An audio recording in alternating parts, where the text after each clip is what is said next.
Assalamualaikum warahmatullahi wabarakatuh. Salam sejahtera bagi kita semua.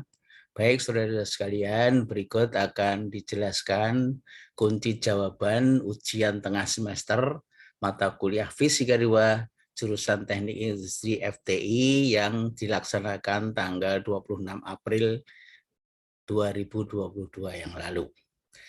Nah, ada 5 soal. Berikut adalah kunci jawaban soal nomor 1. Kami akan menjelaskan secara ringkas. Untuk soalnya bisa dilihat kembali dari Google Classroom yang Anda bisa download dari soal yang telah di-share sebelumnya. Jadi soal nomor 1 adalah seperti gambar berikut ini, yaitu ada bujur sangkar A, B, C, D. Kemudian masing-masing titik A, titik B, titik C diberi muatan masing-masing minus 10 mikrokolom, kemudian 20 mikrokolom, dan minus 10 mikrokolom. Sedangkan di titik D tidak diberikan muatan. Pertanyaan yang pertama adalah hitung gaya kolom yang dialami oleh titik B. Nah, jawaban ini titik B mengalami 2 gaya kolom, yaitu antara titik A dengan titik B dan antara titik C dengan titik B. Karena bujur sangkar, sisi AB dan BC sama panjang, maka nilai gaya kolom besarnya sama, yaitu FBA sama dengan FBC, yaitu K kali QB kali QA per R dari B ke A kuadrat. Nilai K 9 kali 10 pangkat 9, kemudian QB 20 kali 10 pangkat minus 6, kemudian QA 10 kali 10 pangkat minus 6 dibagi dengan R dari B ke A, itu dalam satuan meter 0,1 akar 2 kuadrat. Jadi kalau ini kita hitung ketemunya 90 Newton. Nah, karena muatan dari A minus 10 Newton, C minus 10 Newton, sedangkan B-nya 20 mikrokolom, kolom maksudnya. Nah, oleh karena itu nilai gaya kolom yang dialami oleh titik B itu adalah jumlah vektor antara FB dengan A dan FB dengan C yang nilainya sama. Nah, sehingga FB keseluruhan itu sebesar FBA akar 2 atau 90 akar 2 Newton. Kemudian pertanyaan B adalah berapa medan listrik yang dialami oleh titik D. Titik D adalah ujung atas dari bujur sangkar. Nah, jadi kalau diketahui panjang AC tadi sama dengan 20 cm, berarti titik D ini mengalami medan listrik yang diakibatkan oleh 3 muatan titik, yaitu titik A, titik B, dan titik C.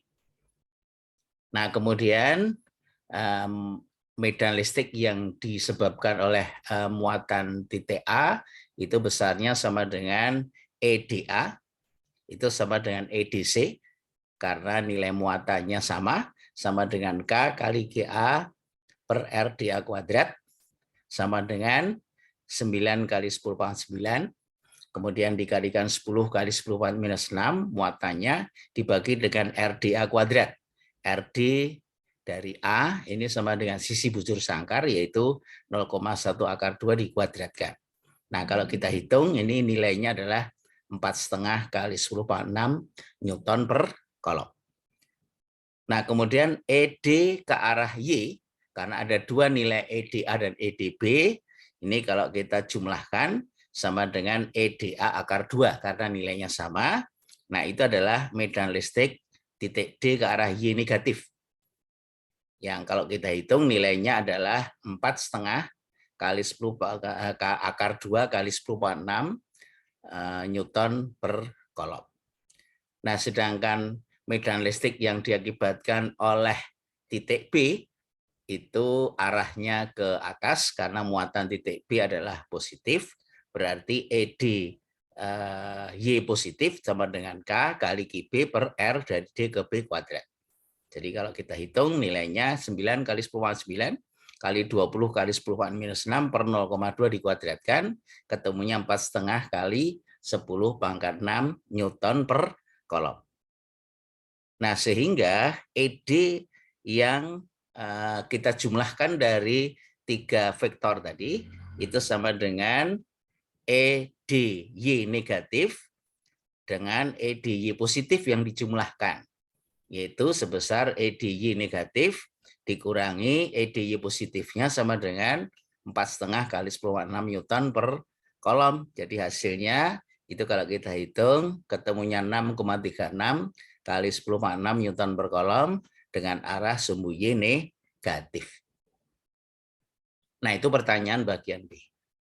Pertanyaan bagian C adalah dari gambar seperti ini yang ditanyakan adalah medan listrik di titik E. Titik E adalah pusat dari bujur sangkar. Berarti sumbernya ada 3, ada muatan A, muatan B, dan muatan C. Nah, sehingga kalau kita jumlahkan, maka potensial di titik E sama dengan VE oleh A, ditambah VE oleh B, ditambah VE oleh C. Nah, karena jaraknya semua sama, maka nilai dari potensial listrik adalah K dibagi dengan REA dikalikan muatan titik A ditambah muatan di titik B ditambah muatan di titik C. Jadi kalau ini kita jumlahkan muatannya, karena minus 10, kemudian plus 20 dan minus 10, jumlahnya sama dengan 0 kolom. Ingat, potensial adalah besaran skalar. Nah, sehingga jumlah potensial listrik dari ketiga sumber itu menjadi 0 volt. Kemudian pertanyaan yang keempat, pertanyaan D adalah berapa usaha yang diperlukan untuk memindahkan muatan dari E ke D.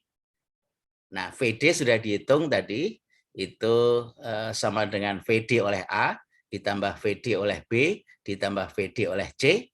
Jadi kalau kita masukkan nilainya sama dengan K, R-nya berbeda-beda, karena dari gambar ini kita lihat ya. Jadi ini gambarnya, nah sehingga jaraknya berbeda-beda. Nah kalau kita hitung, muatan di titik A sama dengan min 10 kali 10 pangkat minus 6, jaraknya 0,1 akar 2 dalam meter. Kemudian muatan di titik B itu 20 kali 10 pangkat minus 6, jaraknya 0,2 dalam satuan meter. Kemudian titik C-nya minus 10 kali 10 pangkat minus 6 kolom dibagi dengan jaraknya 0,1 akar 2 dalam satuan meter. Nah, sehingga kalau ini kita masukkan K-nya 9 kali 10 pangkat 9, kemudian ini kita tarik nilai yang sama sebesar 10 kali 10 pangkat minus 6, maka sisa di dalam kurung menjadi seperti pada gambar berikut ini. Nah, sehingga kalau ini kita hitung secara keseluruhan akan diperoleh minus 373 volt.